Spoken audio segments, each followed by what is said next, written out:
And we are live. Welcome to the I am we have with us today. We have with us today Prometheus and Prophet. How's it going, everyone? Love the new setup. I know, in fact, but there's something I gotta change real quick on here. It froze again. So we're not gonna remove that. We're gonna remove this. Gotta do something a little bit different.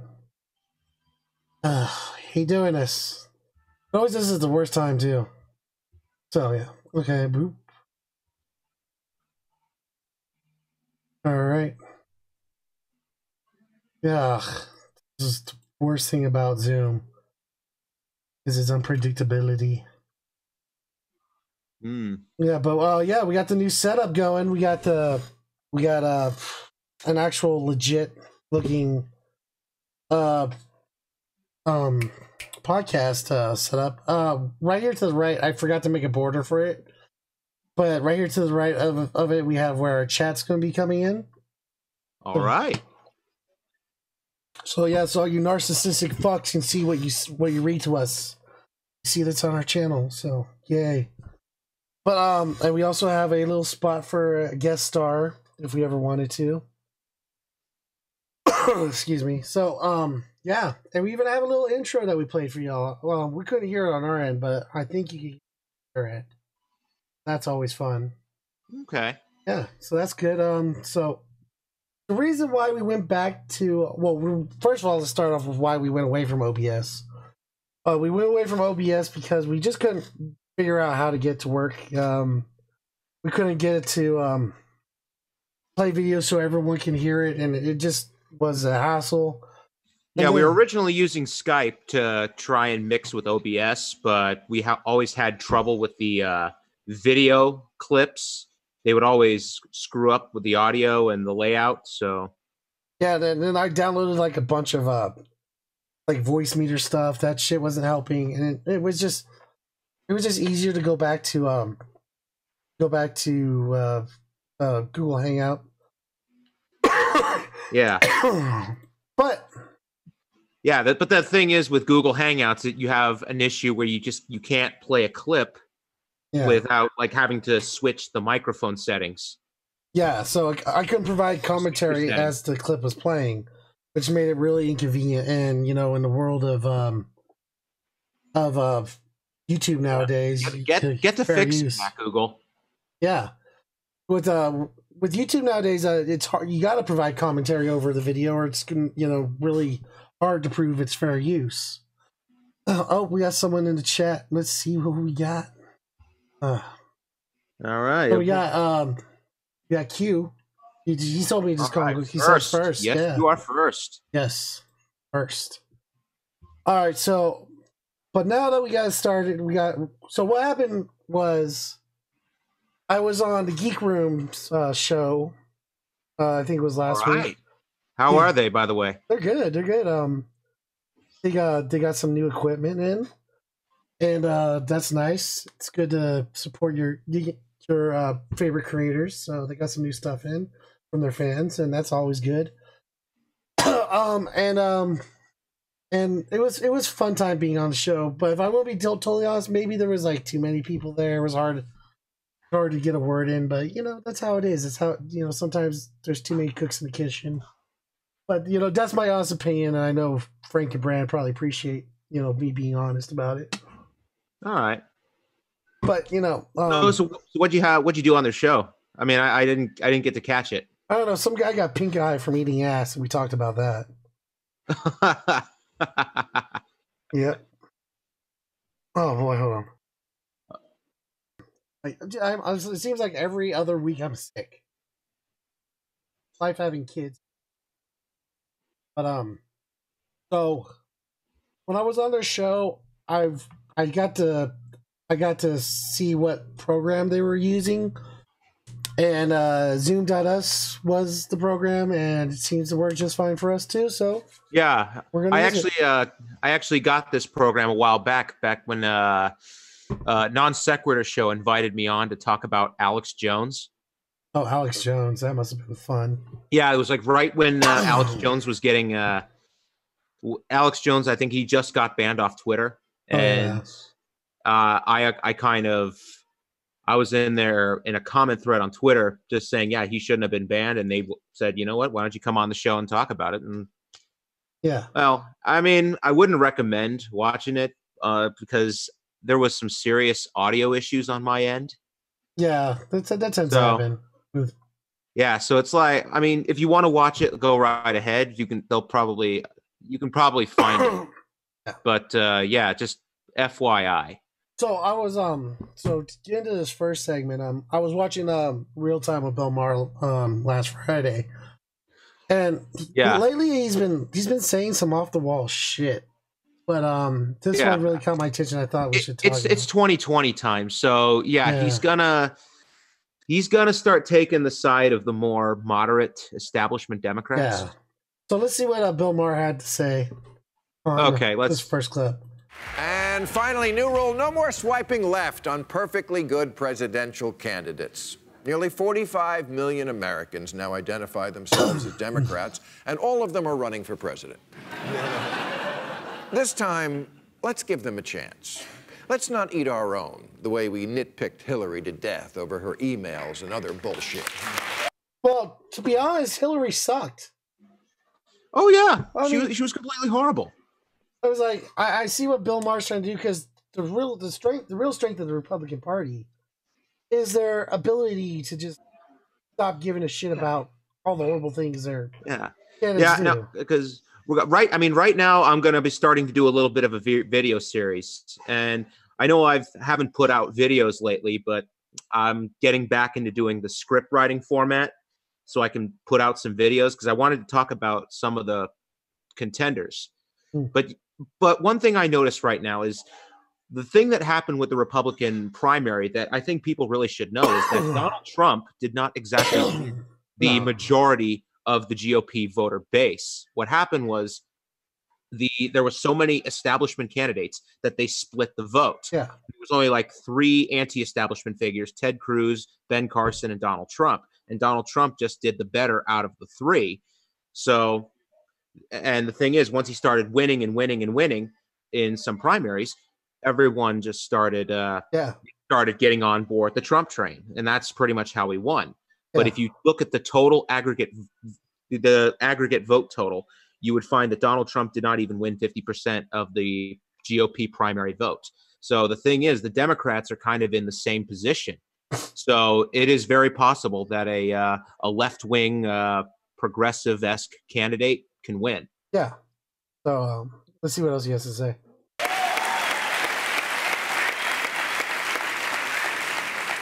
Kamala Harris has already had to play defense because it's come out that when she was a prosecutor, she prosecuted people. That is so fucking disingenuous. Oh, yeah. Because what she did was more than just prosecute people, okay? She fucking targeted fucking the homeless. She targeted fucking minorities. She fucking made sure people whose cases were proven to be fucking... they were innocent, and she tried to keep them in jail. Not to mention, she went after parents for truancy. Yeah. She went after parents for truancy. These people... Kamala Harris does not give a fuck about you. She doesn't give a fuck about innocent person wrongfully put in jail. She's not going to give a fuck about you. Yeah, and this is supposedly California that the Republicans are talking about, and all these right-wingers.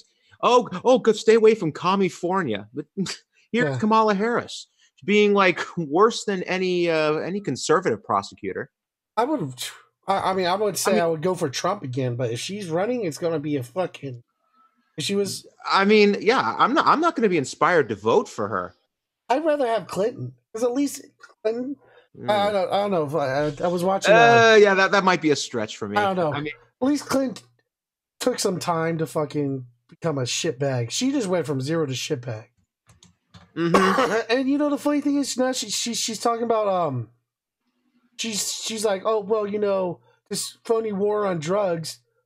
But she's the one to prosecute a lot of motherfuckers for fucking crap fucking drug charges. And not to mention that her stance on pot, she contradicted herself, especially on this podcast, The Breakfast Club, where she says that she brought up her Jamaican heritage as kind of a go-to or a gimme, and then she says that she smoked weed during college listening to Snoop Dogg and Tupac, but then they did the timeline, and it turns out she graduated from college like 5 years before their music came out. No, I think I saw something like that on DFF, on Deep Fat Fried. Yeah, but so she just freaking lied.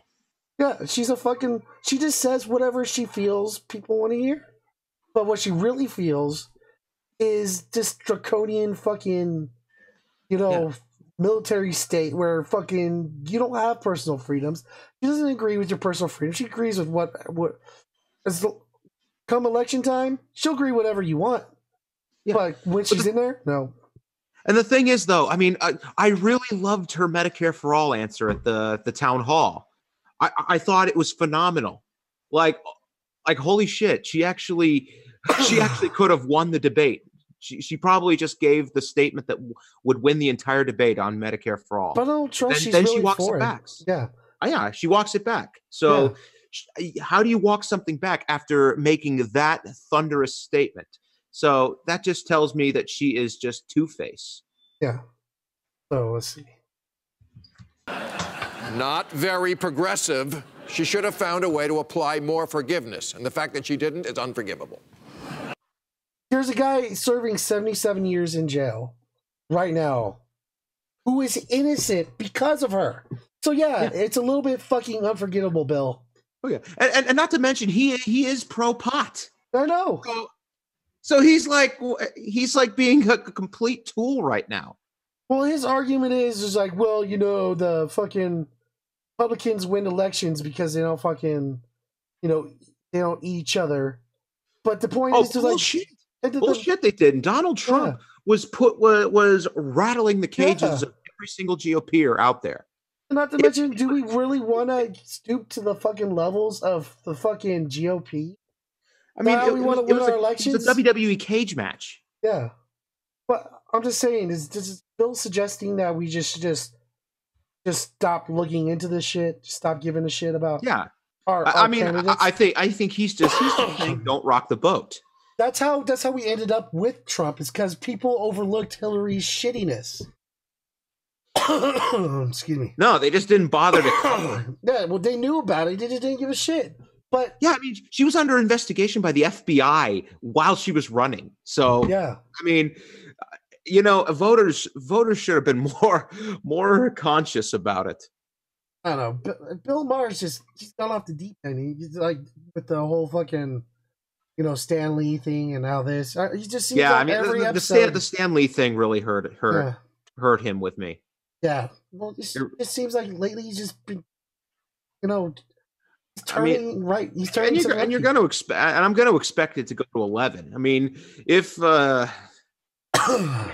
lefties start to get an advantage, and then the DNC starts to pull their bullshit again, I think Bill Maher is going to go into overdrive to stop them. Yeah, and it's going to piss me off. And I really like Bill Maher on issues like free speech and going after social justice warriors. But I mean, again, he's just a damn tool at this point. Yeah.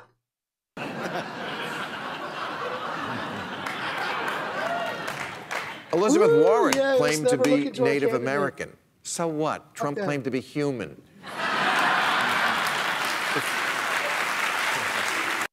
More than just that.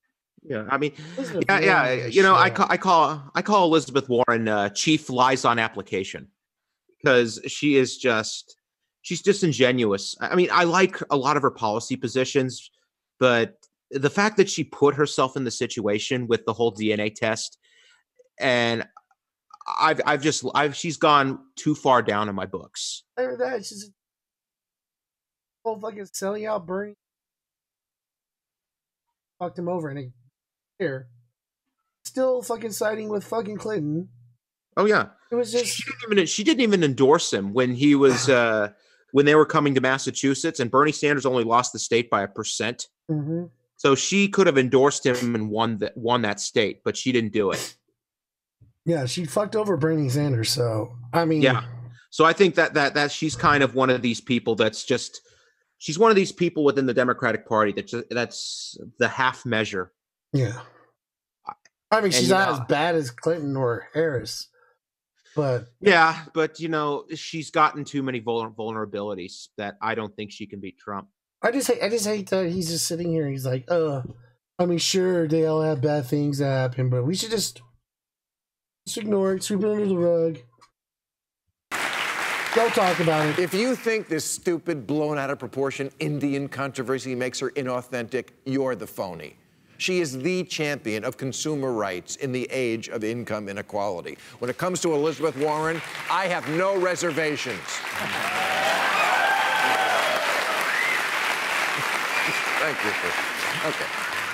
Bernie Sanders, we used to like him, but he didn't personally chaperone everyone on his campaign, so he's a sex monster once removed.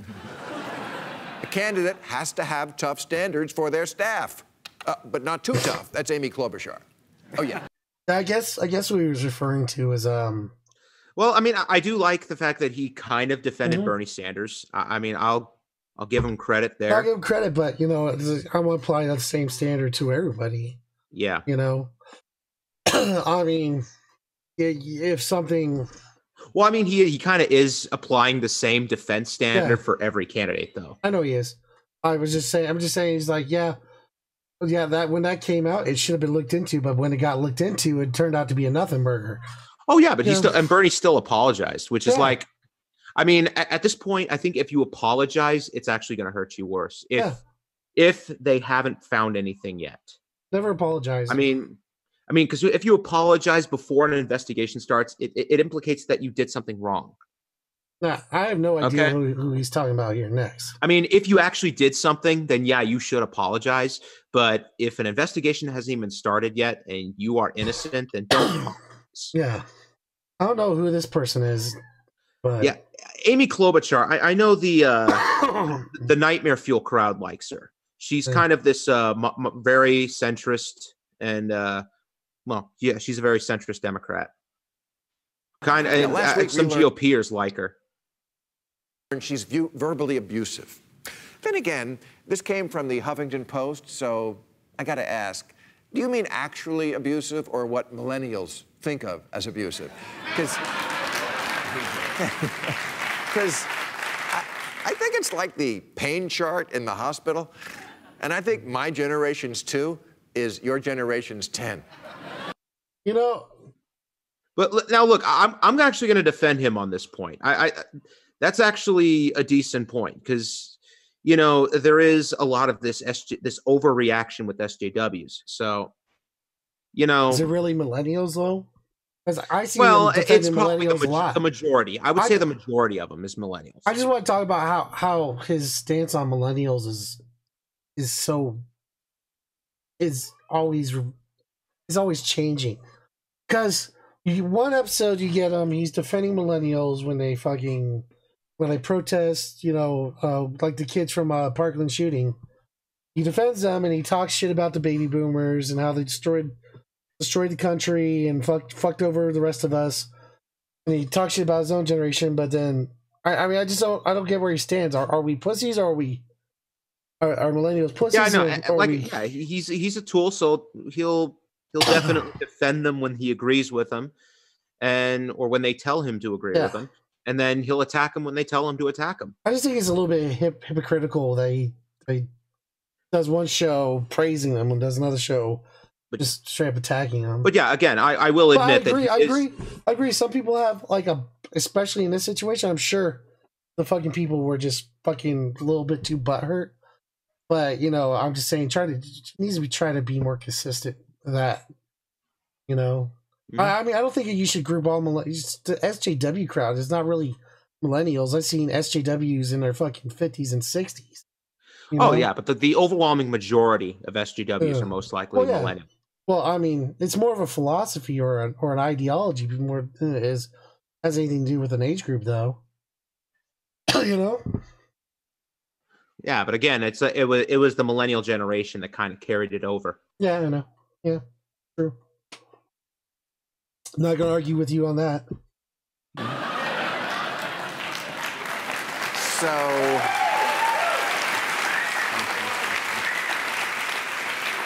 So welcome to the real world, Snowflake. Now go get Amy her coffee and shut the fuck up.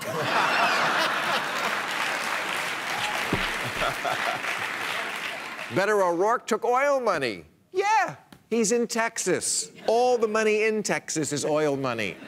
That makes sense to me. Yeah. Yeah. But yeah, that's pretty much what I'm going at with Bill Maher. So I wanted to do Bill Maher's clip first because then I have a news article. Kamala Harris. I'm glad you got Reason magazine for this one. Nice old libertarian think tank over here. Well, I know, but it's still, I read through it. Yeah, I mean, but on this issue, I definitely agree with him. It doesn't seem to propaganda. That's even a. Well, yeah, I mean, like I said, I definitely agree with him on this issue. So.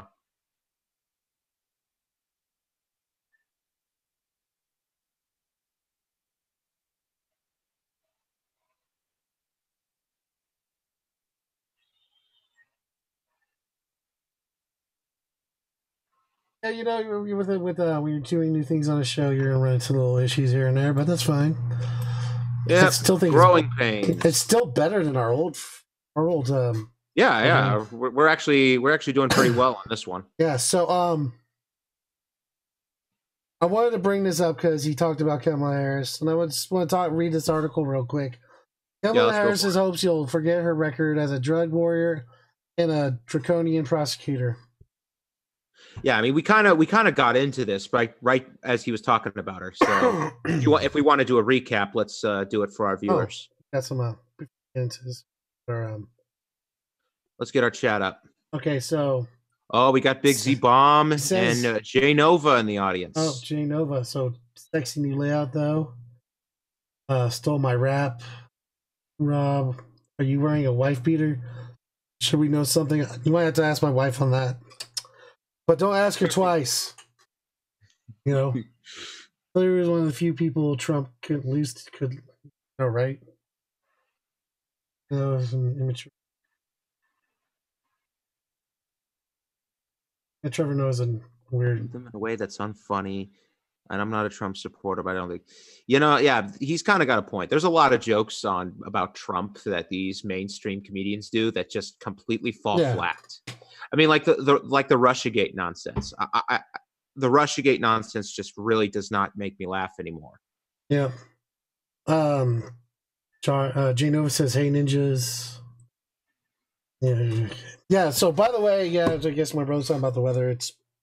So if you didn't know, I live in sunny Southern California. It's raining right now, and it's supposed to be snowing tonight. It's gonna be. I'm well aware of California. I've been going back to and from California for almost my whole life. Yeah. So Kamala Harris, okay. Senate and presidential hopeful went to bat for 30 prosecutors, opposed marijuana legalization, and championed policies that endangered sex workers. Okay, we didn't go over that last one. Yeah. I didn't even know about that one. Yeah, well, we're about to learn something today. All right. The more you know. She began her 2020 presidential campaign. Tirelessly works directed. California Democrat has one big problem: her long record as a law and order prosecutor. Harris's new memoir, The Truth We Hold, makes no mention of her past as an old school drug warrior, a defender of deity prosecutors, and a political opportunist who made life more dangerous for sex workers. Harris doesn't apologize for the previous stances, even though she now disavows. Instead, she decided to try to convince voters that she's always been a progressive prosecutor. Here are some parts of her record. Harris is hoping you'll forget. They're going to run up to 2020. Yeah. Before we get into that, I mean, there is one story I want to tell. I want to tell the audience. I mean, I'm sure they've probably heard of this before, but apparently there was this bank called One West Bank that was like guilty of so many crimes, and they didn't even scratch the surface, and they already found thousands of crimes that they could have charged him with. And then her office told her, Kamala Harris, that if they investigated more, they would probably find thousands of more crimes and be able to charge their CEO, which Kamala Harris said no. She did not charge the CEO of One West Bank. And in fact, that One West CEO bank later donated to her Senate campaign. And where is that One West CEO now? He's now our Treasury Secretary, Steve Mnuchin. Oh, of course. Good old Kamala Harris. See, she's fine. She's more than fine to let off the hook if they're rich enough. As we're about to learn how big. Yeah, so she didn't even go after the banks for all the crap they did in California. So, Harris on sex workers. Harris's political rise has been propelled by a years-long high-profile campaign against alleged sex traffickers. What she's actually done is help throw women in jail for having consensual sex while trampling on the rule of law to advance her own political ambitions. Ignoring the pleas of sex workers and human rights advocates for over a decade, she fought against campaigns to decriminalize consensual adult prostitution in California. As California's Attorney General, she helped lead a statewide program to get truckers to report suspected sex workers to police. These policies did not stop traffickers, but they did land plenty of sex workers behind bars. Once again, just overcrowding the prison system because, prisons make a lot of money. So Harris fought to destroy Backpage.com, a classified ad site that sex workers use to find and screen clients. Even though she publicly admitted that the site's founders, Michael Lacey and James Larkin, were protected from prosecution under federal free speech laws, but a month before Election Day in her Senate race, Harris went ahead and had them arrested anyway, parading them before cameras and on pimping charges, which they were promptly dismissed by a judge. When Harris got to Congress, she kept up her crusade to becoming a big proponent of a 2018 law known as something. Sesta Fosta. That was a serious man, I can't remember everything that was in that, but it was something like really intrusive on computer law. Like trying to the government to have more oversight and control over information on the internet. I might be butchering that, but I know it was really bad for people who are fans of the internet. So that's what I want in a presidential candidate. I want someone that's willing to trample over my privacy rights. That's exactly what I want. Yeah. The result that many sex workers had no choice but to return to the streets, where soliciting clients is considerably more dangerous. Meanwhile, Harris declined to intervene in a real underage sex trafficking scandal that involved dozens of police and local authorities in the Bay Area. So basically, didn't help the situation. All she did was put more people in prison. And the thing is, on this issue though, I really can't find any. I can't think of any other prosecutor that was on the other side of this. I can't think of any other prosecutor that was like willing to help sex workers. I just can't think of one. So I think a lot of prosecutors were very shitty on this issue. But the point is, she made it more dangerous because the sites that they were using to keep themselves off the streets were no longer available. They had to go back on the streets. She overcrowded the prison system. Which led to fines, which made it harder for these people to not need to go on the streets. Yeah. It was just a huge cycle that she was promoting of keeping these people locked up and ensuring that that they're going to stay prostitutes. Yeah, I mean, and the thing is, I'm definitely for the legalization of prostitution because it's just a victimless crime, but.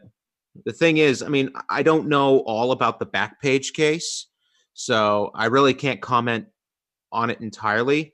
But yeah, unless there was actual wrongdoing that was done on the site, I don't think it should have been shut down. No, it wasn't, and it was dismissed by a judge like right afterwards. So obviously, wasn't enough wrongdoing to warrant them, doing that. So Harris on prosecutorial misconduct.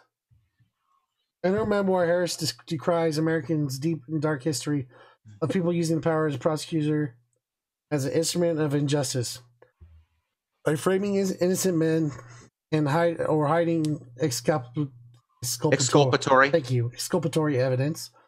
But during her time as California's top cop, she contributed to that history by repeatedly going to bat for dirty prosecutors. Her office appealed the dismissal of a case in which a prosecutor had fabricated a confession to secure a conviction, and fought an appeal in a case where the prosecutor lied to a jury during trial. In 2015, Harris tried to stop the removal of the Orange County District Attorney's Office from a murder trial after it repeatedly failed to turn over evidence to the defense. Her office even tried to keep a man in jail who had been wrongfully incarcerated for 13 years, even after a judge ruled that he had proven himself innocent because the man hadn't delivered the proof fast enough. And as San Francisco's district attorney, Harris hid known misconduct by a crime lab technician who admitted to deliberately tainting evidence. The debacle had since led to the dismissal of hundreds of criminal cases. Yeah, it's just this kind of bullshit that really exacerbates the problems with the criminal justice system. Yeah, so I mean, it's not only this innocent people inadvertently may have gotten off or actually guilty. I mean, the closest thing that could come here where I live was all the shit Arpaio did. Ooh, Geek Room is in the chat. Hey, what's up? Oh, shit. How's it going, guys? What's up, buddy? So she's not only is she keeping people in jail who are innocent, but she may have resulted in the release of people who are actually guilty because it is. Yeah, and that's kind of the bad thing. I mean, even if a cop is found to be corrupt and unreliable, then any testimony that he has made is suddenly called into question. Yeah. And if his testimony was key to someone going to jail, then that evidence is gone. So then we have Harris on the war on drugs. Harris is a former drug warrior who is now refashioning herself as pro legalization. That's a positive shift, but not a reason to rewrite the past or ignore the pattern it reveals in her judgment. For years after her cultural tide had turned in support of criminal justice reform, Harris continued to support lock-em-up policies that disproportionately hurt minorities. What did you have to say? What did you? Disproportionately? No, I got it. Yeah, disproportionately. All right, so as California's Attorney General, Harris opposed marijuana legalization as late as 2014, promoted civil asset forfeiture. Oh, that's even worse. Yeah. Oh my God. Civil asset forfeiture. That is literally the government stealing your shit. Dude, I hate that shit. I mean, yeah. I mean that just brings out the libertarian in me. Yeah. Without a conviction as a way to fight drug rings, and sought to more aggressively police prescription drug use. I think prescription drug use might be a little bit worth it, but in her new book, Harris reveals her drug warrior mentality hasn't changed. It's just that her emphasis has shifted. Now she's hoping to funnel even more funds to law enforcement to cut off the supply of fentanyl from China, and to reinstate the DEA's authority to go after the major pharmaceutical manufacturers and distributors. So, well, I mean, I don't know. I don't know. That I agree with, but yeah, I mean, fentanyl is definitely a problem. From that is a serious nightmare drug. I mean, I live in Arizona, which it's fentanyl central right now. it's pretty much meth, heroin, and fentanyl are the common drugs here in Arizona. Yeah. So I don't know. I agree with some of it, but with the prescription, because we do have a prescription drug crisis going. Oh yeah, the opioid crisis. Yeah, so that deserves some attention. Yeah, I mean, if you're going after pharmaceutical manufacturers, I mean, you better be going for the one. Totally agree. So that's his first page, but the second page isn't as long. Yeah, that's. Oh yeah, it's just okay. Just her on mass incarceration. So mass incarceration. Harris is now an outspoken critic of America's system of mass incarceration, but she worked hard over the years to lock more people up for longer. And once these people were in prison, Harris saw to it that they have a hell of a time getting out. Before a recent about face, Harris chose not to endorse proposed sentencing reforms on the California ballot in 2012 and 2014. And she defended the constitutionality of cash bail until 2016. Harris's office also fought an order to reduce California's prison population after the Supreme Court determined that the conditions amounted to cruel and unusual punishment. Though she later claimed to be shocked at what they had done, Harris's attorney argued that nonviolent offenders should stay behind bars because the state needed the cheap labor they provide. Oh, that's just disgusting. Yeah, that's like GeoCorp and other private prison companies. But the thing is, I mean, about the cash bail thing, I mean, cash bail, there's arguments for cash bail that, are sensible. Like, you do want to make sure that there is enough room in jails for people that really should be in there. Yeah. But I think the cash bail should definitely be reduced to the severity of the crime and level of income. But what it says here is like, it's because they need the cheap labor. That's just disgusting. Yeah, to me. but that's more prison than jail. I know, but still, it's like her thoughts on someone needlessly spending years or decades of their life in jail or in prison. Yeah, is so they could have a legal form of basically slavery. You know what I'm saying? Mm-hmm. It's fucking disgusting. Yeah, it is. Yeah, it's basically the new Jim Crow. Yeah. I don't know. I just don't think we should be using. We should be reimbursing everybody for their work. I don't care if they're fucking prisoners or not. They should be reimbursed fairly, and it shouldn't be.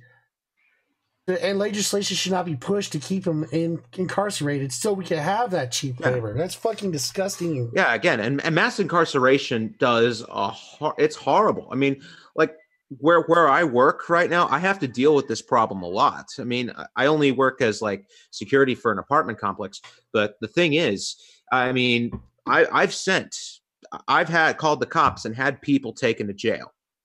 But the thing is, like 1 or 2 days later, they're back there, and they've done some bad shit. So now 1 or 2 days later, they're back at the property, and then we have to ask the police what the hell is going on here, and they just say, oh yeah, it's the courts because they're letting them out because all the prisons are overcrowded. Yeah. I'm like, man, and what they do is they're now letting them out so that they can do more crimes. So then they can add to the charges. So they're trying to get them charged again so that they can spend more time in jail. But that's the thing. Why would you want people to commit another crime, especially if it could be a violent crime? Onto their cheap labor. Yeah. Oh.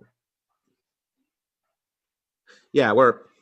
I like 3 paragraphs. Oh yeah, you have like, as she blazes. As she blazes her path to the. But her record remains as a testament to her priorities when given real opportunities for change. Hosted by Kathleen Magna Lord. Yeah, we don't. Yeah, whatever. Written and edited by. Okay, yeah, that's the end of it. Yeah, that's just the credits. Yeah. All right. So. Yeah, and basically, this is who the Democratic establishment is backing. Yeah. I mean, and this is who we have to fight. And what they're doing now is they're going to move they're trying to get the California primary moved up because the California primary is going to deliver a lot of delegates. It is. So what's going to happen is they're going to try and move it up so Kamala Harris can get an early lead. Yeah. They're trying to. Sorry, I'm just Big Z Bomb's got to go. Big Z Bomb, no. But I'll misses you. Mm-hmm. Well, we'll see you soon, Big Z Bomb. Yeah. So yeah. So that's disgusting. We're not gonna read the whole article like we did with the last one with the national emergency, but I just want to read a little bit of it. So, Loki Room just replied to me. How come I can see it first on there? Nothing much, guys. Just sitting at work. Oh, well, we hope we can make your work time a little bit more enjoyable. Mm-hmm. Although he does throw axes for a living. We're better than elevator music. Did I tell you, fucking Wolf is a fucking Viking for a living. Throws axes. That's all he does. Oh, that's probably not all he does. But he throws axes. That's so cool. Oh man, that is awesome. I want that job. Yeah, I mean, you could definitely pull it off. You look like one of the guys from the show, the History Channel show Vikings. Dude, Wolf, I'm gonna send you a fucking Viking helmet. All right, and I want you to take a picture of yourself with it. That's gonna be awesome. You should go to work with it. So, as we all know, Trump declared a national emergency. Preface to get the backstory out of the way. Congress decided. Yeah, I'll just go into it. He'll wear it on the show. Okay, sweet. We got a deal. I sent him a Viking helmet. He wears it on the show. All right, so the preface says the shutdown happened. Trump didn't get money for the wall, and then they did another. They threatened another shutdown, but they were able to avert it. He got some money for some fences. Yeah, it was a real shit deal because you had a lot of conservatives coming out against it. Yeah, but then Trump he decided to sign it because he didn't want another shutdown to happen because he stupidly took credit for the last one. Oh my god! So anyway, declared. So instead of going through Congress who have the power of the purse, or at least supposed to have the power of the purse, declared a national emergency to divert funds for a border wall. So let's read this real quick and we'll explore that. President Trump declared a national emergency on the border wall with Mexico on Friday in order to access billions of dollars that Congress refused to give him. Build a wall there. Transforming a highly charged policy dispute into a confrontation over a separation of powers outlined in the Constitution.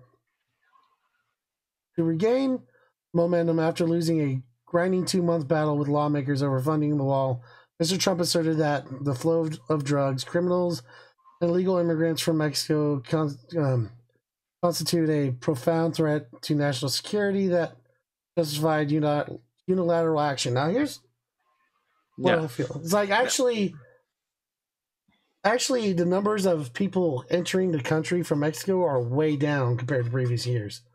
Yeah, now, but to be fair, I mean, the number dropped steeply since 2006 when the border fencing was built.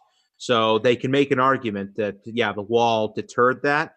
But the thing is, I mean, they can't exactly track how many people come in through tunnels. I don't think it was just the wall that deterred that, though. I mean, I know. I'm saying they can make an argument for it. I'm sure they could. But the point is like it's been going down since the Obama era. No, it was going down since the 70s. So why is it now just a national emergency? And if it was such a national emergency, it should have been done earlier. Am I wrong? Yeah. Well, the thing is, he could have just gotten the whole thing from his first year as president when he had full control of the House and the Senate with the Republicans. Well, here's why. He could have done that, but guess what? He decided to wait until the Democrats won the election or at least the House back in 2018.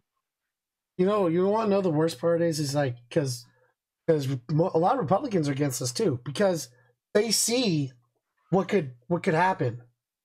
Because I mean the precedent is there. The precedent could now be there for like Democrat to come in office, President Ocasio-Cortez to suddenly declare the Green New Deal to be implemented as a national emergency, or Bernie Sanders could implement Medicare for all as a national emergency. I mean, to be honest, that there is the precedent. The precedent. I think you can actually prove that there's the need for an emergency right there. Yeah. But or some national emergency, just too many guns in America. Some really far left fucking person. To be honest, I really don't like that argument. I mean, even though it's an argument that's meant to scare them, it could be an argument that's used by the GOP to say, "Oh, look, the Democrats want to take your guns." Well, that's what I'm just saying right here. I know. I'm just saying that could happen thanks to Trump. Oh yeah, but my counter argument to that would be, okay, so the Democrats want to prevent that. Yeah. So. Yeah, I know. I'm just saying. Yeah, they're trying to oppose this because they don't want that to happen. Yeah. So. Or banning abortions or a national emergency or whatever, We could just. I don't know. Do whatever talking point you want. We could just make it a national emergency. Oh yeah, and you can just subvert Congress like a king. We need to bring back the McRib, make it a national emergency. Oh yeah. Although I hate the McRib fashion. Oh yeah, but so what are your actual? So I'm guessing you are definitely against the national emergency. I don't like that it sets this precedent because it can be used by anyone for any crazy thing. I think we have Congress for a reason, and just being able to subvert them so easily is not good. I feel that Congress should have the power of the purse. They should be able to allocate funds.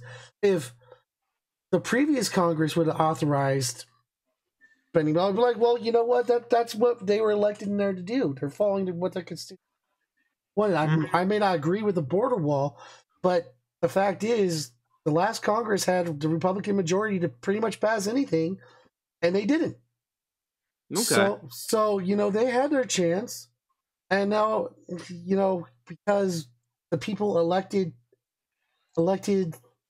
for Democrats to have power in the House, we should honor that instead of just being like, well, screw it, we'll just go around them. And then on top of it, it diverts funds from the military. If you want to talk about, military construction, to be specific. Yeah, but still, I know what military construction is all about, and that shit's important. Yeah, you know what? Since you were in the military, so why don't you tell us what is military construction? It's just upgrade infrastructure, reinforce shit, that kind of thing. We're fighting multiple wars right now. I understand that we have the majority of our budget in the military, but you think the money's going to come out of the money that Trump wants is going to come out of like unnecessary projects? No, it's going to come out of like actual necessary shit because that's how the military operates. The military doesn't. I mean, the military has a bloated budget, but I have been in the military where like, oh, we got cut back. We can't have printer, but can't have paper for our printer, or we can't use fuel for our Humvees, or we only got so much fuel or whatever, So yeah, so like, can you be more specific on the necessary stuff? Like, would you say like military housing? Yeah. Housing, barracks, barracks is definitely, yeah. You've never been like they're like on Fort Hood. I will give it to Fort Hood. Fort Hood does have some good barracks, but there are some barracks in the Fort Hood that are fucking just a level like that are like 2 steps below a fucking Hotel 6. You know what I'm saying? And those and they're dirty, they're gross. I remember one time coming home and finding mold everywhere. Like coming home from deployment. Not that I lived there and then it got moldy. Came home from deployment, there's fucking mold in my room. And go with some bleach. Yeah, so all right, yes, yeah. So I mean, because this is some good arguments. This kind of shit needs to get out. Yeah. I mean, I'm just saying they won't redirect it. They're still going to waste money on crappy projects like the F-35 and and require battalions to order tanks that they really don't want. It's going to come out of the actual budget that goes into shit that makes shit go. And don't aren't the Humvees now considered like more necessary than tanks because they're actually more mobile and actually just as reinforceable as reinforced as tanks? You don't use them. We don't use them at all overseas. Besides, unless they're on base, to get from like place to place. We use MRAPs for that. Tanks. Excuse me, tanks. I don't think so.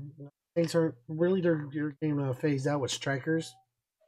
They're just basically big tanks on wheels. So they're getting phased out with strikers, but tanks are pretty much right now are useless. But I'm sure having them is good. But I think we have. Yeah, but I mean, like, what I mean is, like, are the tanks outmoded? Because, like Humvees are just as reinforced as tanks, and you can have Humvees are not. Humvees are far from as reinforced as tanks. Oh, okay. Far, dude. The shit that they use as armor is top fucking secret. That they got from Israel. My job in the military, because I was a chemical operations specialist, was if a tank took damage, I would have to go out there and fucking make sure that the armor wasn't totally fucked up because the armor had radioactive materials in it. Oh shit! Yeah, and I wasn't allowed to know what or how it worked or why it worked, because that shit was top secret. Yeah, so I mean, but just what you said though, is what you said gonna be a problem, or are you gonna be a problem for like day-to-day operations? Well, I mean, like, well, no, I mean, are they going to be pissed off that you just said that you? Yeah, they don't give a shit about that stuff. Part. That part's common knowledge, really. But I can't just as long as I don't know, like, give out like specs and fucking like, which I never got to begin with. So yeah. So like, what I was implying was because I know that they try to reinforce them just to prevent like IEDs. Yeah. Well, you get some IEDs you can reinforce, but you really need is a V shape, which is why you have the MRAPs. The MRAPs have a hole that's shaped like a V, so the explosion goes like this. It gets pushed away from the Humvee. It doesn't just go straight up. Oh, yeah. Okay, so it's something that's gonna like absorb, like take the shock of an IED. It doesn't take it. It redistributes it redistributes it. Okay. Yeah. So yeah. But yeah, that's what MRAPs are for. Yeah, but I'm like, and I was also thinking of like it was a Humvee that was able to take a tank blast. No, I don't think Humvee can take a tank blast. Humvee can barely fucking. Dude, the Humvees we had barely fucking ran by themselves, let alone take a blast. Okay, because I mean, like, because I'm thinking if they at least did that and kept the mobility of the Humvees, they could just replace the tanks. Because all you could do is just get an RPG. Well, they did. They're replacing them with strikers. With strikers, with a whole new vehicle system. Everything's gonna replace the strikers. Strikers are basically, the way they're going because they're on like eight wheels. They're a lot faster. You can pretty much mount anything to them. Some strikers you can mount a tank to them. Okay. Some strikers you can. Okay, so I thought like the reason they didn't want the tanks was because they were outmoded. Yeah,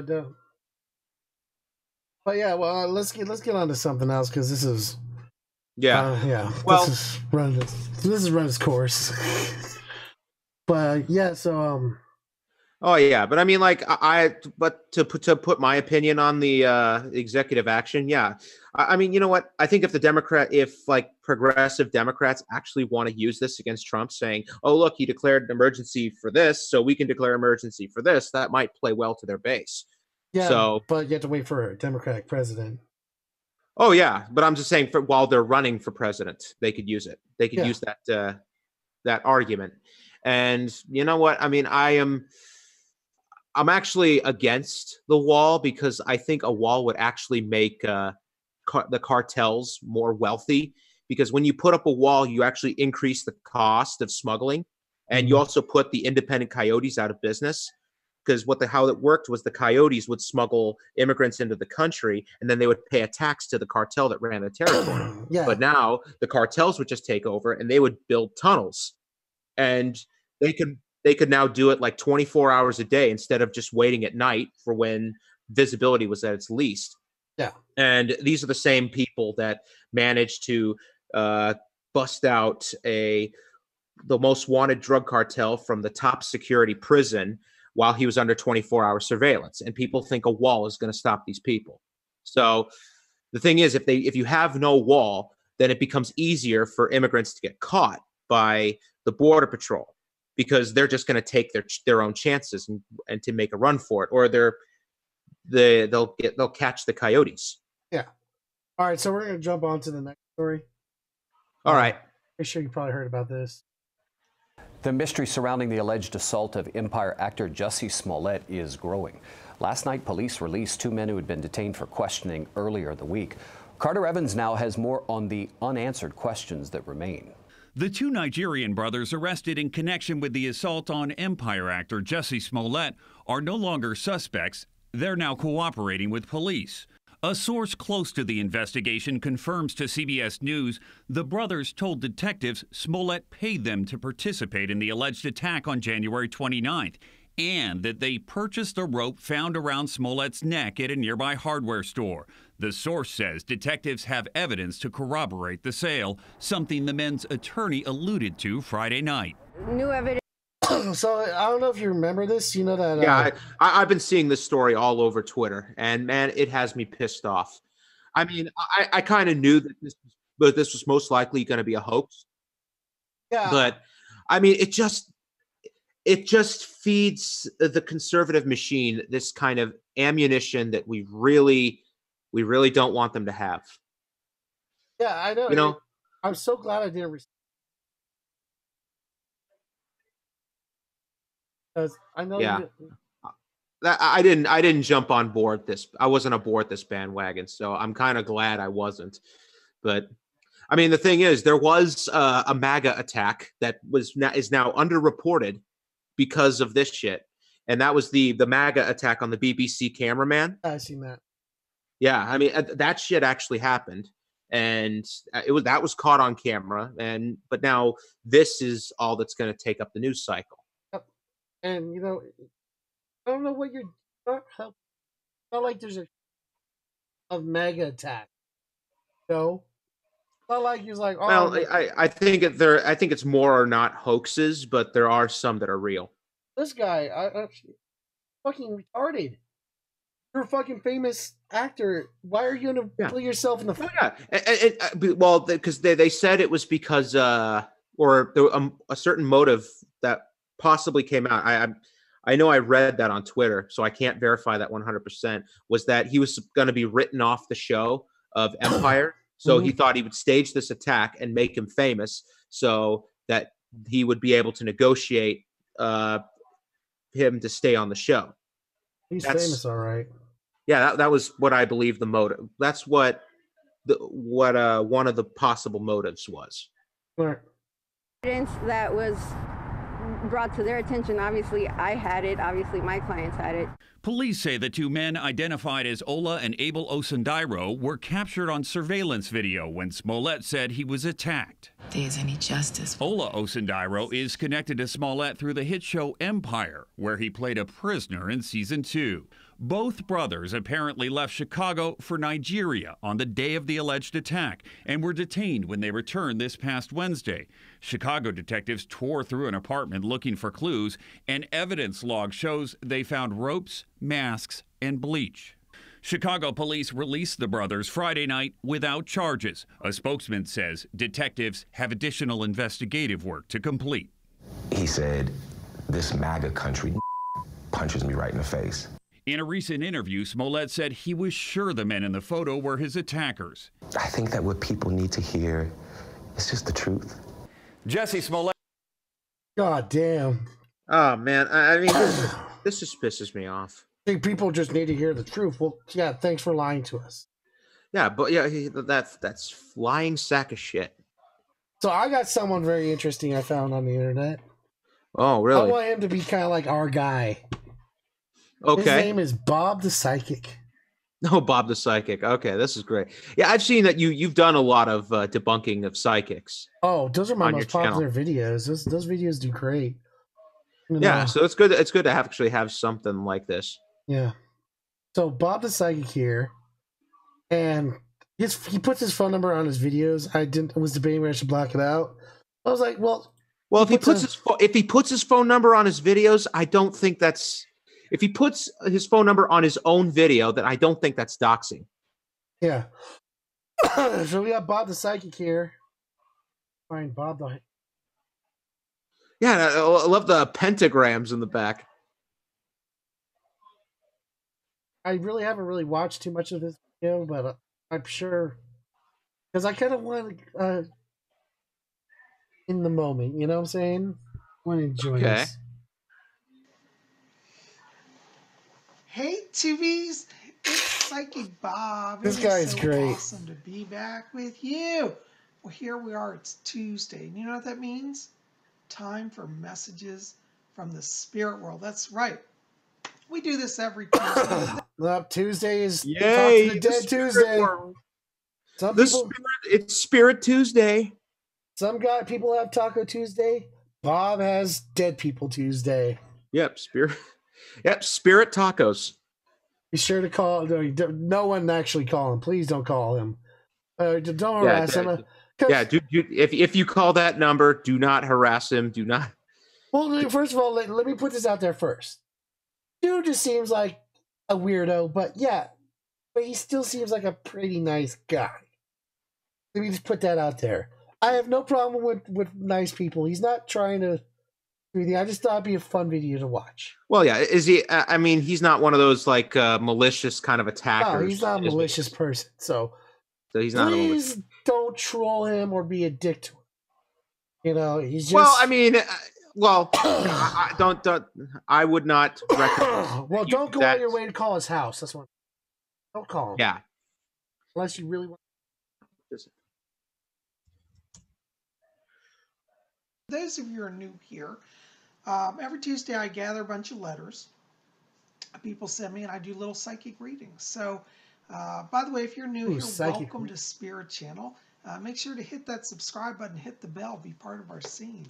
A lot of you have been writing to me saying, "Oh, I watch, but I don't have a channel." Set up a channel, be part of Spirit Channel. We have a lot of fun here. Anyways, we're going to get into. Let's roll up those sleeves. We're going to roll up the sleeves for some questions. Adjust my man, bro. It's like Martin O'Malley. Yeah. Roll up my sleeves, adjust my man, bro. And part my bowl cut. This is a rolled up sleeves moment. Oh, look at this guy. This guy looks like you remember Stuart Smalley from SNL? Oh God, I'm good enough. I'm smart enough, and gosh darn it, people like me. Oh yeah, that's the Chris Farley character. No, that was I think it was Dana Carvey. Dana Carvey, yeah. Oh, I thought. No, this is this guy looks like if Chris Farley played him. Oh yeah, if Chris Farley played Dana Carvey. Or played Stuart Smalley. Oh, okay. So yeah. That's what I was thinking. Like, yeah, I mean, I kind of want to hear him say in a van down by the river now. Oh, me too. But we all know we're not that lucky. Yeah. Messages from the spirit world, something that I've been doing since I first. Oh, by the way, he has a website. 11 years. www.psychicbob.com. Hard to believe, isn't it? We're gonna check that out one day. Anyways, well, there you go. But it's really great to be here. And you know, for those of you He's so who positive. may not know, I love am a full-time professional psychic medium. That's right. And if you want to get on my schedule for a private reading, you can give me a call, 703-825-3929. Private reading is you and me one-on-one. So he's even telling his number right now. Yeah, I mean, so there's nothing more I could. I mean, even if I blocked it out, he would have gave it to us. Yeah, he would have given. Yeah, so. Power. And we'll cover everything: past, present, future, spirit guides, messages from deceased loved ones. Although I'm gonna retract something real quick. He is not a good guy. First of all, because let's just face it. He's like, yeah, okay. He's got a nice demeanor. He looks harmless, but what he is really doing is taking advantage of people who are suffering through hard times to make a quick buck. That's what he's doing. Yeah. Now, if you ever like seen a video of what they call a mentalist, these are these are the kind of communication masters that literally pose they don't pose as psychics, but they're the ones that say, "Look, what we can show you is what psychics do." And I cover it all the time. Not reading, the way they read a room, the way they try to give them out just in case a reading. Yeah, sometimes they actually get the information from the people beforehand. Yep. You know, a hot reading is when they get the information. Like, let's say it was like this person knows he's going to go and do a reading on someone, but they do like some research on that person prior. That's called a hot reading. A cold reading is where you try to ask leading questions that are vague, but they don't seem very vague at the time. But when you really think about them, they are vague. Like in my latest video on this subject, the person said a lady has died of cancer. Well, if you think about it, when we say a lady has died of cancer, most of us in our lives know a lady with cancer or died of cancer. You know? Yeah, and what also happens is they give off these subtle reactions that they pick up on. Yeah. Like when they're saying, "Oh, God, I'm sensing your names begins with A, B, C, D, F, G," and then when they hit the right letter, then you peek up and it goes, But you also got to see what they're doing, because you'll see that they'll start, if they're doing like a large reading in a room full of people, you'll see that they start scanning the room randomly at random times, just so they can see if there's anyone else that's getting hit hard, that's having an emotional reaction. So in case the reading goes south, they can switch over to that person and say, "Oh, well, you know, it's just so, you know, it's someone else is now coming through." You know, it's a way to get themselves out. But let's continue. Look at your life mission, why you're here. You know, and I answer all your questions. So if you want to get on my schedule for a private session, give me a call, or you can write to me. Readings@robert-hickman.com. All these links will be in the info box below this. Will you give us your credit card too? So, you know, I have to tell and you, his last I name get is so Hickman. many letters. I'm getting thousands of letters a month now. And I mean, if he was from the South, this would be the most hilarious name ever. But please know that I do get all your letters. I offer up prayers for all of you every day. Yeah. Find out the area code. If that turns out to be in the South, I'm gonna laugh. No, Atlanta's a 414 or 404.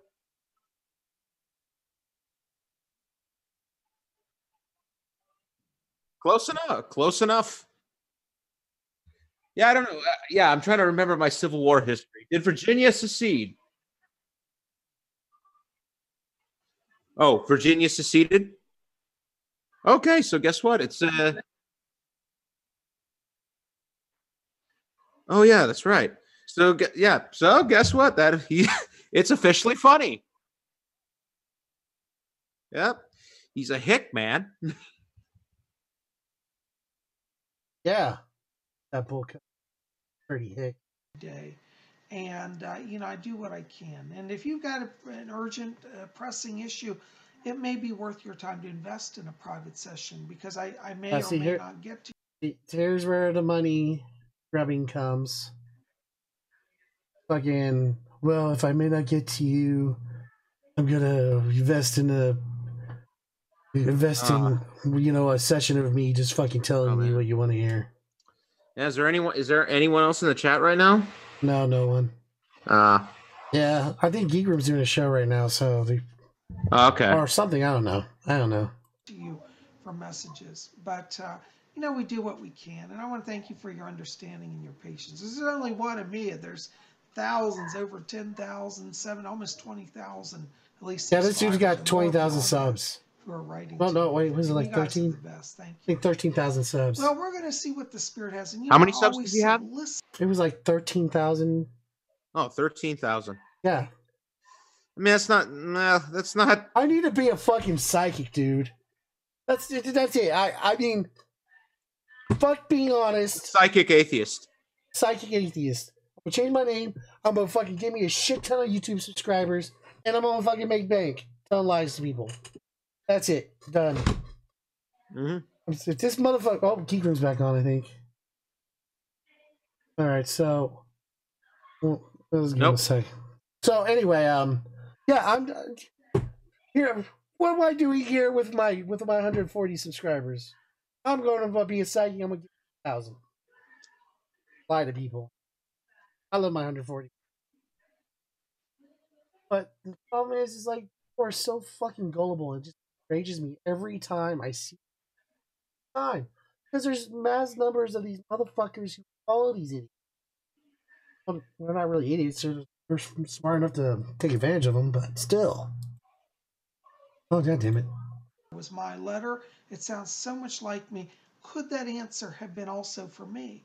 And the answer is absolutely yes. Because what you have to remember is that the spirit guides us. Before I even start, we gotta go back a little bit just so you can hear this bullshit. All the letters, because even if your letter doesn't get answered, a little bit further back. I get so many letters. I'm getting thousands of letters a month now, and I have to be honest. Unfortunately, I can't personally always sit down and write to everybody. But please know that I do get all your letters. I offer up prayers for all of you every day. Yeah, bullshit. He's getting thousands of letters a month if he only has like 13,000 subscribers. But then again, if he operates outside of YouTube, I mean, it's. Well, what he's doing is he's inflating himself. He's inflating himself, and then when he's also setting up. So if I get a letter and my reading isn't correct, it might be because it might be someone else. That's what he's setting up. Every good psychic does is they give themselves an out. They give themselves a way to say, well, probably was for someone else or whatever, And that's kind of the advantage of doing it on YouTube, is that you can, does he have a channel? Oh, yeah, it's called Psychic Bob. It's in the description, Geek Room. Yeah, you check it out. But what he's doing is he's like I say, every good psychic gives themselves an out, gives himself a way to say, well, that wasn't for you, that was for someone else, or whatever, or just so many dead people here that's just it's hard to get the right information or whatever. Yeah, or the reading they're reading weak, or the connection's weak. This is kind of like the thing I do best on my channel is dissect these motherfuckers. That's why that's my most popular videos. I got 1.6 thousand views on my Tyler Henry video. Did you ever create a how-to guide to spot fake psychic? Maybe I will, but I kind of explain it pretty thoroughly in my videos. But yeah, I can do that. Yeah, just like condense it all into one video and just like see. Just go through the step by step of how they do it. Rule one is if they say they're a psychic, they're not psychic. Yeah, well, of course. Pretty much all psychics are fake. Yeah. So you'll see that he's going to give himself an out right here. And if you've got an urgent, pressing issue, it may be worth your time to invest in a private session, because I may or may not get to you for messages. But we do what we can, and I want to thank you for your understanding and your patience. This is only one of me. There's thousands, over 10,000. Yeah, so here's where he gives himself an out. At least subscribers, and more beyond that, who are writing to me. And you guys are the best. Thank you. Well, we're going to see what the Spirit has. And I always say, listen to all the letters, because even if your letter doesn't get answered, Spirit might work through somebody else's letter to help you. And I've had a lot. You see what he did there? Did you see it? Yeah. Yep. Yeah, I saw that shit. Yeah, it's a lot easier to spot once it's pointed out, right? Yeah. Yeah, yeah, you might get help through someone else's letter. Yeah. Yep. With the context of thousands of people are writing him, there's no way he could be wrong. There's no way. So I know. It's just easy for these people to manipulate the feeble-minded. Yeah. Let me find it. You know what? I'm gonna put his channel, the chat, Geek Room, so you can have it.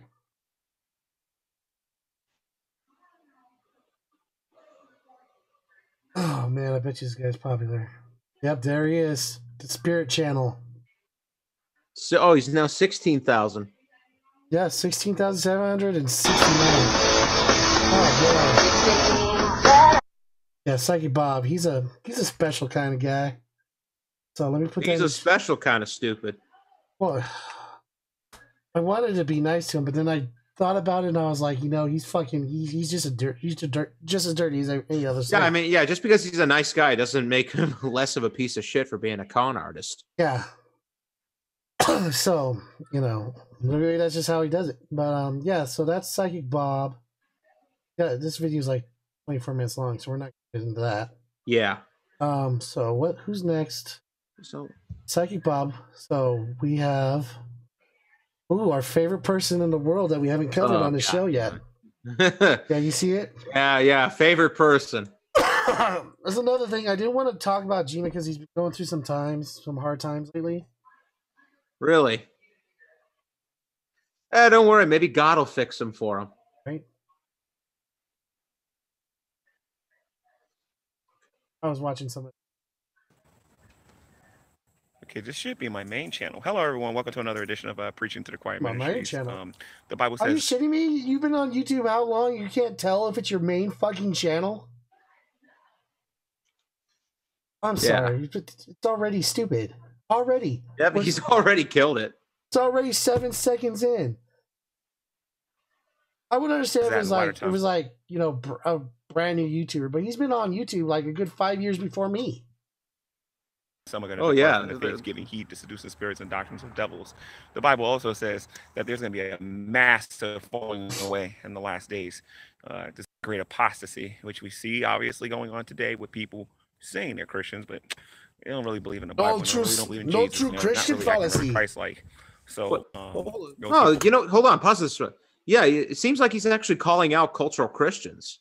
Yeah, like these people that fake being Christians, but they're not really Christians. Maybe. So I mean, talking about like his not particular brand of Christianity. And I might have been wrong. I actually thought like cultural Christians and actual Christians would have gotten along because they thought, they're trying to reinstill Christian values. But apparently I was wrong on that.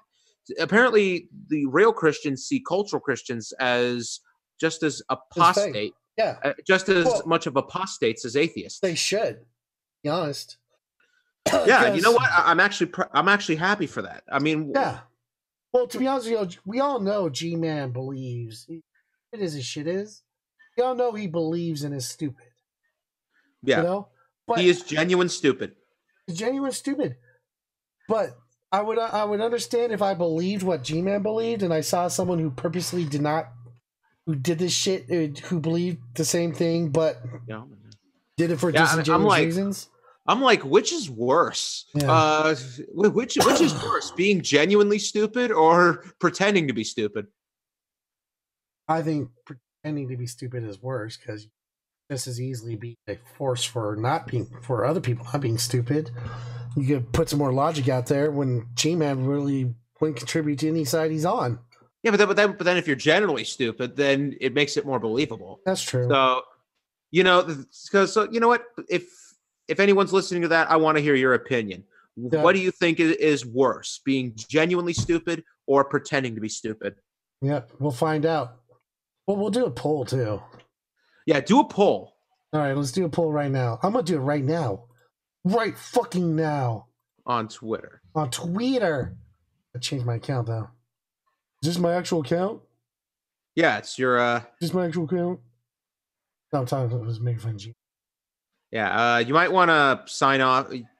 You can only see this. Okay, good. Yeah, I just didn't want you to have to type in your password. I'm not typing it in. It's automatically in it. Yeah. Come on, you fucker. There we go. All right, let's do a poll. Which is worse?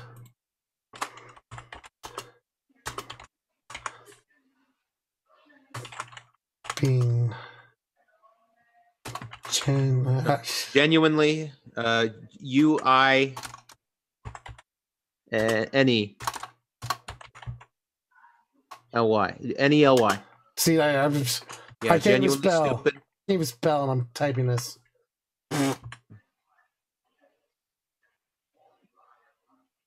pretending to be stupid. Oh.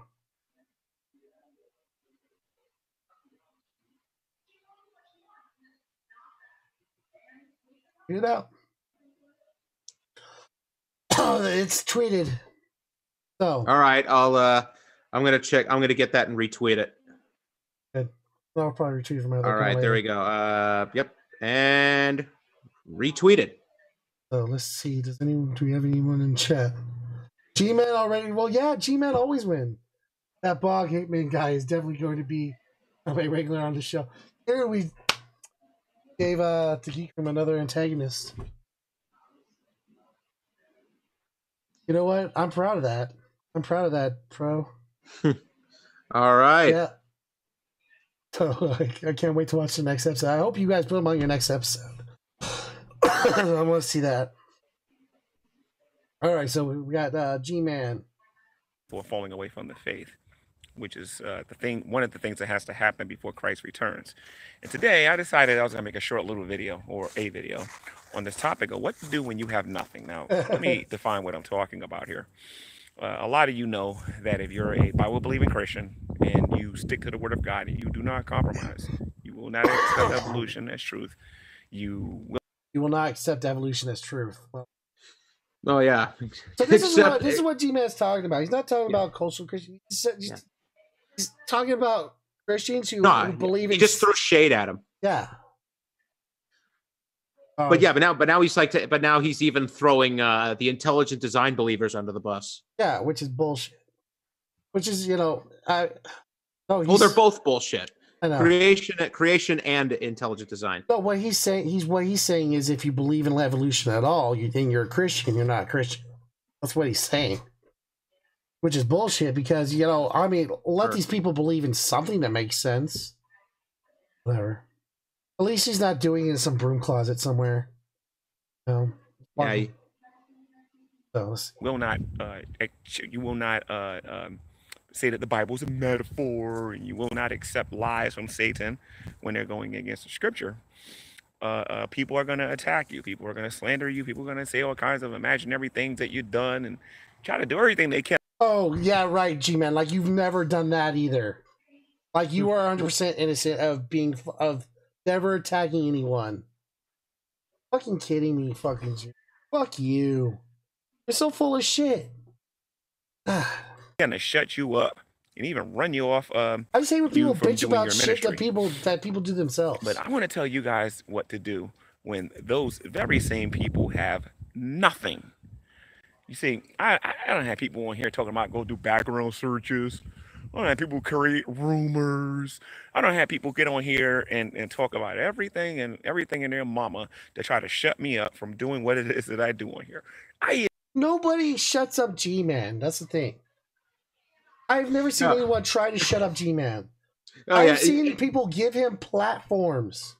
Yeah, and it's like there was this comic strip on Twitter that I saw on my timeline where the guy's like this Muslim preacher.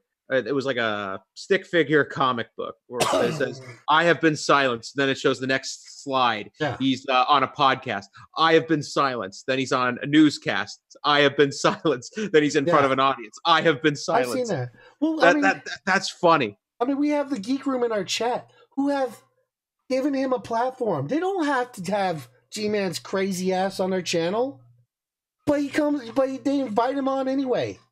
Because they give them a platform. Because no one owes you their platform, and it seems like and to me that G-Man you don't get to choose your audience. Yeah. You don't get to choose your audience. Yeah, and the thing is, it doesn't seem like anyone has been working or trying to go out of their way to have G-Man shut up. In fact, if anything, people have been more than willing to work with him to get his bullshit out there, whether they agree with him or not. You can't go on the internet in the atheist community without having G-Man on some way or another. Even this is our first time having him on our show, but it was only a matter of time. Yeah. I mean, but to be fair, like most of the more prominent atheists have actually stopped talking about him. Well, after they gave him a chance, because it's fucking crazy. Like they do, eventually they all give him a platform at some point. And whether they stop talking about him or stop talking to him, that's on them. It's not owed to G-Man. It really isn't. So, retweeted by the Geek Room, which is worse. Thanks, Geek Room. Yeah, Anti-Ordinary retweeted as well. Oh, nice. I didn't think that'd be that popular. I even have people on here taking my ideas and trying to pretend to be me on here in order to try to like frustrate me or get me upset and whatnot. And they're doing a really horrible job at this. I mean, some of these people are just horrible and need to just stop. But what do you do when they got nothing? This is what you do. You do what I do. You celebrate. You give God thanks and you say hallelujah. You say hallelujah. Praise my Lord and my Savior Jesus Christ that they don't even that they can't even create a proper rumor to deal with me. I'm ignorant on this rumor, but I know he's been going through some hard times. I didn't want to dig too much into it because as much as I am not a fan of G-Man, I don't want to harp on him for having hard times because we all go through it. You know, if G-Man was like legit having issues, I have no problem trying to, you know, find out some way to help him out.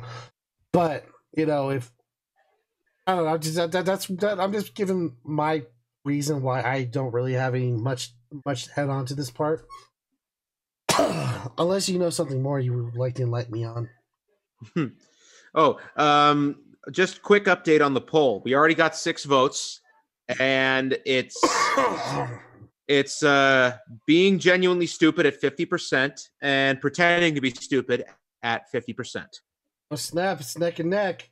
Yeah, this is a close stupid one. Race. All right, so let's get this retweeted more often. I really want to get a real good sample. Oh, I'll retweet it right now. Give me a second. Yeah, I'll put please retweet in the comments. Yep.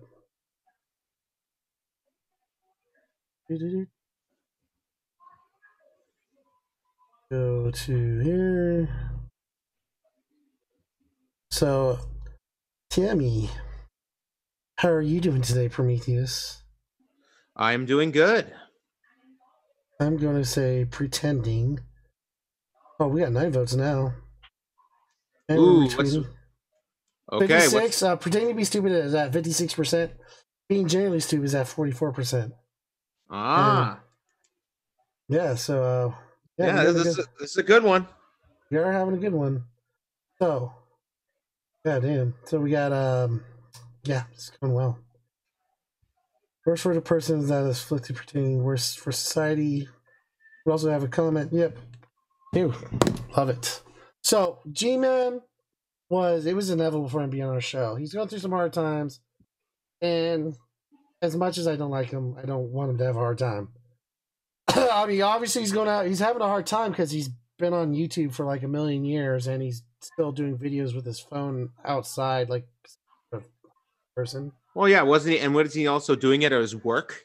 Yeah, it's like, dude. I mean, even I have amassed some means of having some sort of professional setup. I mean, your setup's pretty awesome. Yeah. I mean, I just have an avatar. I got my computer desk was $25 from Facebook. I mean, all this shit was, and all my programs are damn near free. This awesome logo or this awesome intro was free. You can have a G-Man. Just try. Just fucking try. Or shut me up. It's hilarious. The links that Satan will try to go to try to stop me from doing what I'm called to do. You see, there's a reason why the Bible teaches us that. That's what Satan's preoccupied with is what G-Man fucking thinks. When you have God, you're part of that is you and God is the majority. It could be like 100,000 million people against you. As long as you got God on your side, no one can stop you. And I'm not. Except for your landlord. Oh, my bad. Sorry. Sorry, G-Man. I know I said I wasn't going to go there. I'm not going to be stopped by people who have YouTube channels that, focuses on Jerry Springer type content. Don't really got nothing important to say, even though they boast and brag. Oh no, it's a bear going to college. Don't really know. Dude, this would be the best video ever if a bear just came out of nowhere. Yeah, someone should put CGI of something coming towards somebody. It's like when he looks back, just have like a fucking bear just pop out from behind the fence and like charge him. I mean, how awesome! I would watch this video. Yeah, or like a nuclear bomb going off in the background. Comes down, he smites him. Spread bullshit to my son. Know anything? They go to college, but they don't really know anything.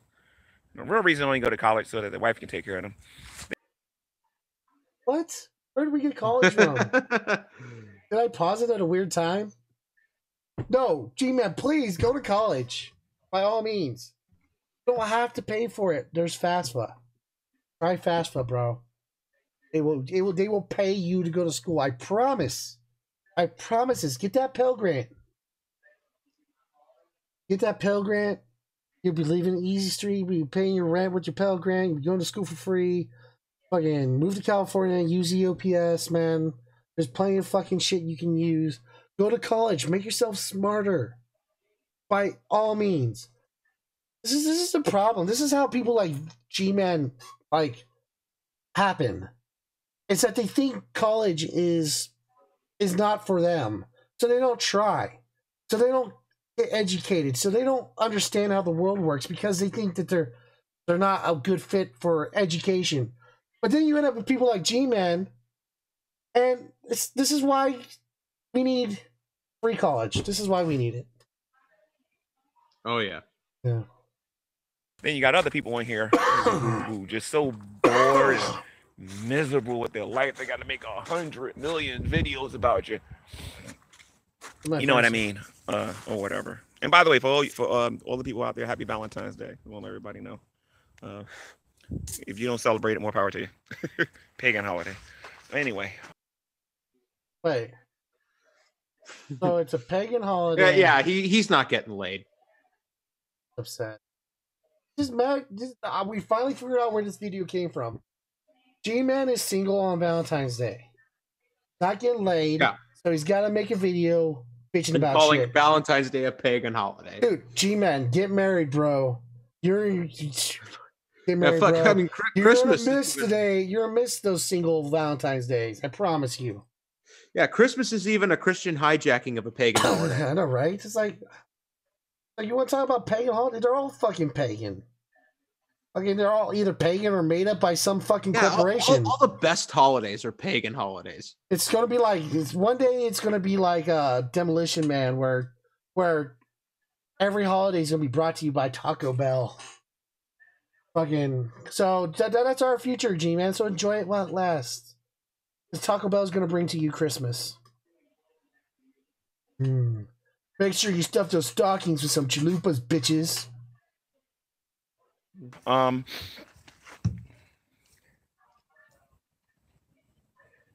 my God! Know, it's just like what do you do when they have nothing on you? What you do is you just. What are you talking about with nothing? I'm sorry, I can't. I'm done. Nothing on you. Well, yeah, it's like he's never even watched the videos. He just looks at the thumbnails and it's like, nope. Yeah, thumbnail makes him look unflattering. Nope, wrong. Nope, doesn't. But he automatically wins, so it's a waste of his time anyway. So, I got 2 channels. So, as you know, I'm working on a video series right now. Trying to explain morality and how... on the second video, I'm just I'm gonna have a collaborator.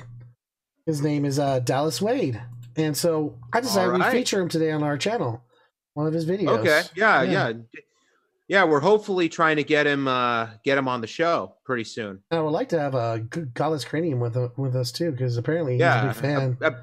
Dallas Wade's a huge fan of Godless Cranium. So yeah, that'd be cool. GC, if you hear this, probably don't, but GC, if you hear this. You know what you need to do.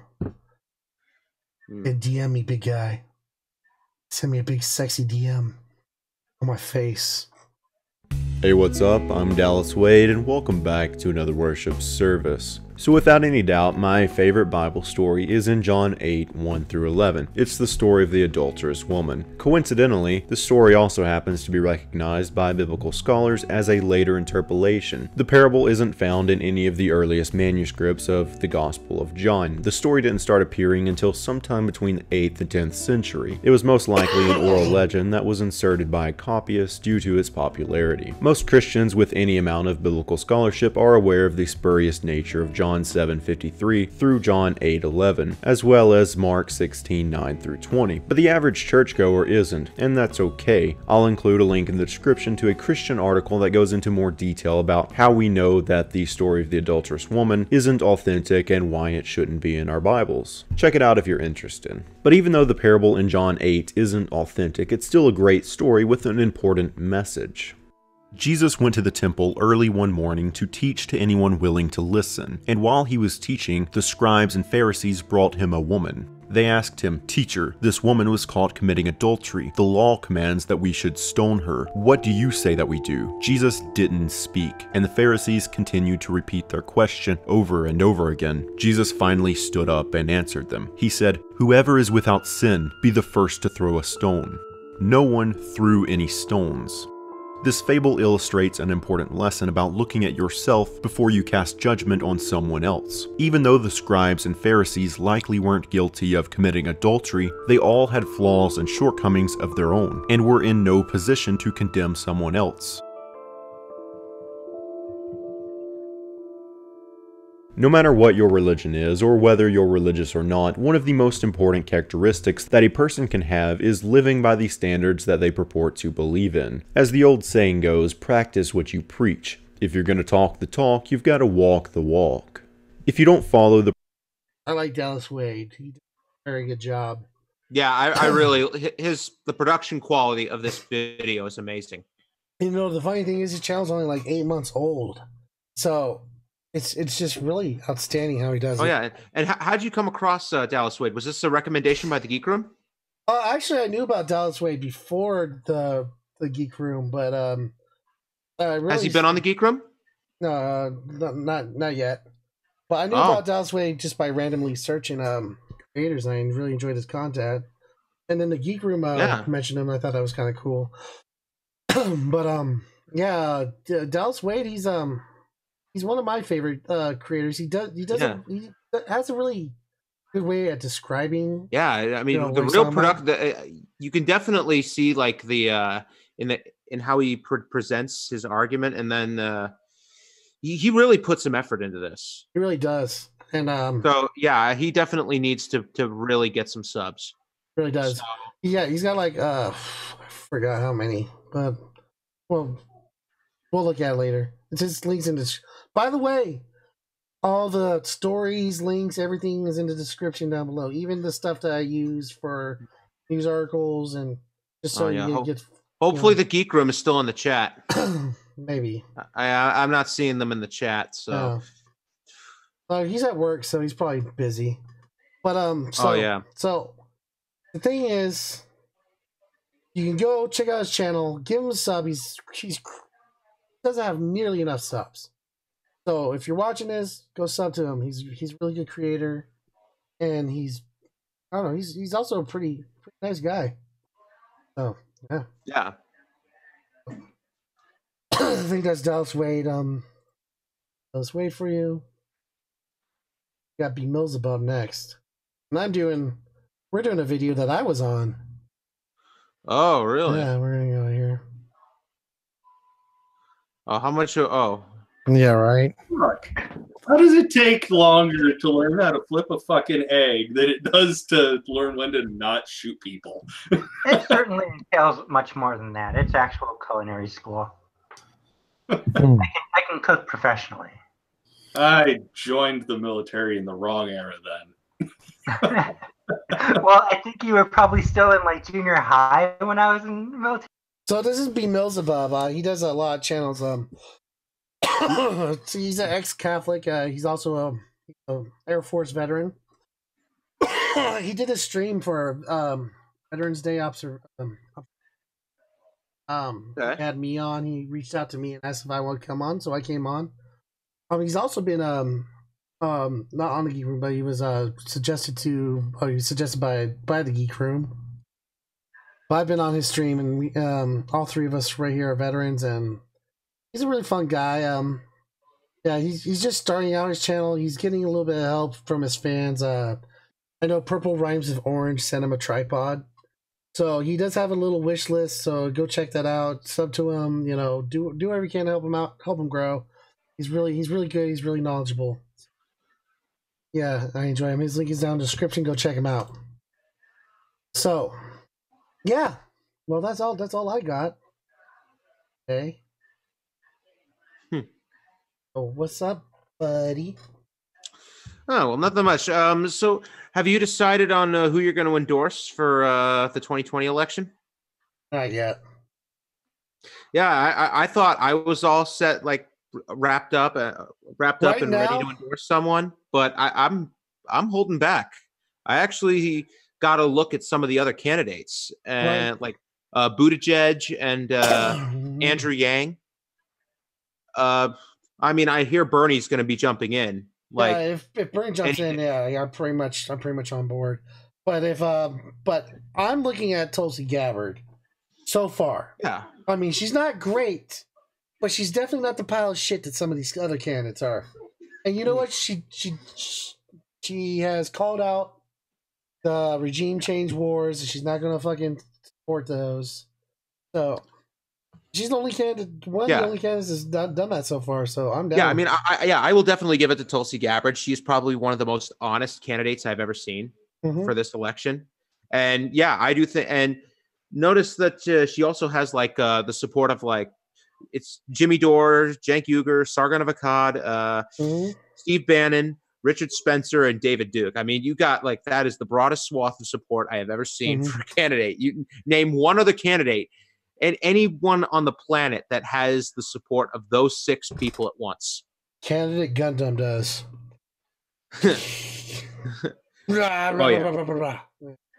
Oh yeah, but anyway, yeah, that's I think Tulsi Gabbard she's actually a pretty good choice. Yeah, I like that. I mean, I can definitely there's things about the regime change thing. I mean, a lot of people I believe that regime change or that ending the regime change wars may be a good thing in the long run. But the thing is, there's an argument that nobody really talks about because I don't think people really want to get into like what we're really doing regime changes for.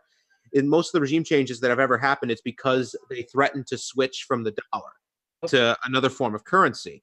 And basically, in order for the US dollar to be the world's reserve currency, you have to get a certain number of countries on board. Yeah. So if enough countries walk out of the dollar and endorse something like the yuan or the ruble, then that makes that the world's reserve currency. So then that ends our dominance as the top nation. That's true. Well, anyway, it was a good show. I appreciate you as always showing up. All right. Well, thanks, man. Maybe next time we'll have it's good to be here. I love the new setup. I love it too. It really worked out nice. Yeah, this was actually very little errors. Very little, yeah. Maybe a few things here and there, but we'll tweak that. We'll get it all nice and set up.